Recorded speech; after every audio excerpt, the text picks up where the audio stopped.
ስብከተ ወንጌል የሚፋጠኑትንና ለሰማዕትነት የሚዘጋጁበትን ልቦና ታድለዋል። ቀድሞ ይናገሩት ከነበሩት ቋንቋ በተጨማሪ 71 ቋንቋዎች ተገለጠላቸው። ሚስጥራትን በልዩ ልዩ ቋንቋ መተርጎም ጀምረዋል። ሐዋርያት በየአገሩ ቋንቋ ሲናገሩ የሰሙ በዚያ የነበሩ ሰዎችም በሐዋርያት ተገረሙ። አንዳንድ የአይሁድ ወገኖች ግን በሐዋርያት ላይ ያዩት ክስተት አዲስ ነገር ስለሆነባቸው ጎሽ ጠጅ ጠጥተው ሰክረው የሆነ ያልሆነውን ይቀባጥራሉ እያሉ ሐዋርያትን ያሟቸው ነበር። ቅዱስ ጴጥሮስም ይህንን ሐሳባቸውን በመንፈስ ቅዱስ አውቆ ሰክረዋል የምትሉት እናንተ እንደምትጠራጠሩት አይደለም፣ ጊዜው ማለዳ ሰዓቱ ገና 3 ሰዓት ነውና። ዳሩ ግን በነቢዩ ኢዩኤል ከዚህ በኋላ እንግዲህ ይሆናል፣ መንፈሴ በሥጋ ለባሽ ሁሉ ላይ አሰፍራለሁ፣ ወንዶችና ሴቶች ልጆቻችሁ ትንቢት ይናገራሉ።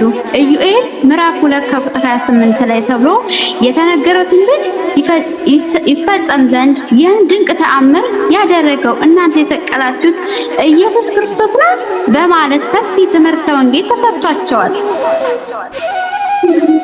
በትምህርተ ነቢያት ትንቢቱ የተነገሩለት ምሳሌ የመሰሉትን አምላክ ወልደ አምላክ ኢየሱስ ክርስቶስ ከሙታን ተለይቶ መነሳቱን ማረጉንና ዳግም በክብር በምስጋና መጥቶ በሕያዋንና በሙታን ላይ የሚፈርድ መሆኑን ሐዋርያት እንደሚመሰክሩ በአይሁድ ፊትም አሰምቶ ተናገረ። ቅዱስ ጴጥሮስ ትምህርትም የተማርኩ አሕዛብ ምን እናድርግ ብለው በጠየቁ ጊዜ ከክፋታቸው ተመልሰው ንስሐ ገብተው በኢየሱስ ክርስቶስ ስም እንዲጠመቁ ነግሯቸዋል። በዚያችም ሰዓት 3000 ሕዝብ በኢየሱስ ክርስቶስ አምኖ ተጠምቋል። ይህም የሐዋርያት ሥራ ምዕራፍ 2 ከቁጥር 1 ጀምሮ ይነግረናል።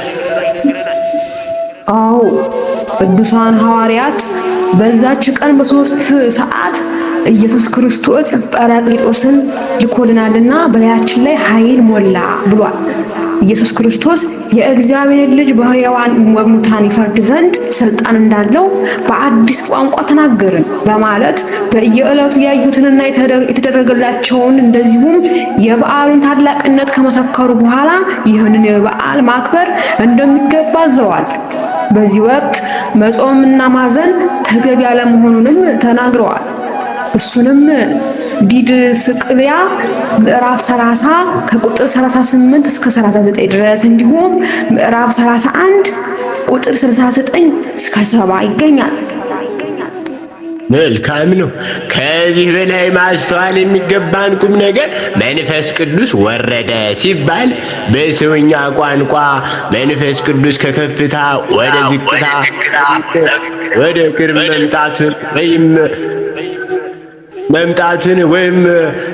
መምጣቱን መናገር አይደለም። እግዚአብሔር መንፈስ ቅዱስ በሐዋርያት ላይ አድሮ ሰማያዊ ሀብትን፣ ዕውቀትን፣ ጥበብንና ልዩ ልዩ ጸጋን ማደሉ ለማስረዳት ነው እንጂ ይኸውም ስራን በሰው ላይ መግለጡ ነው። የእርሱ ስራ እጹብ አይደለም፣ ጸጋውን ማብዛቱ ነው። ይህንም ለማመልከት የሚያገለግል ቋንቋ ነው። ስለዚህም መንፈስ ቅዱስ በሐዋርያት ላይ ወረደ የሚለው ትምህርት መንፈስ ቅዱስን በቦታው በጊዜውና በመወሰን በቦታ በጊዜና በመወሰን መገደቡን አያመለክትም። የእግዚአብሔር መንፈስ በዓለሙ ሁሉ የሞላ ነውና በሰው ላይ አድሮ ጥበብን ሲገልጥ ግን ሞላ፣ አደረ፣ ወረደ ተብሎ ይነገራል። የመንፈስ ቅዱስ ጸጋ ለጊዜው ለሐዋርያት ቢሰጥም በእነርሱ ላይ ብቻ ሳይገደብ እስከ ዕለተ ምጽአት ድረስ ምዕመናንም ላይ አድሮ ይኖራል። በዓለ ትንሣኤው በደስታ እንድናሳልፍ ፈቅዶ እስከ ዛሬ ድረስ ስለጠበቀን አሁን ደግሞ በጾም በጸሎት እንሆን እርሱንም የምናመሰግንበት ወቅት ስላመጣልን አምላካችን ልዑል እግዚአብሔር ስሙ ለዘላለሙ የተመሰገነ የተቀደሰ የተወደሰ ይሁንልን በእውነቱ።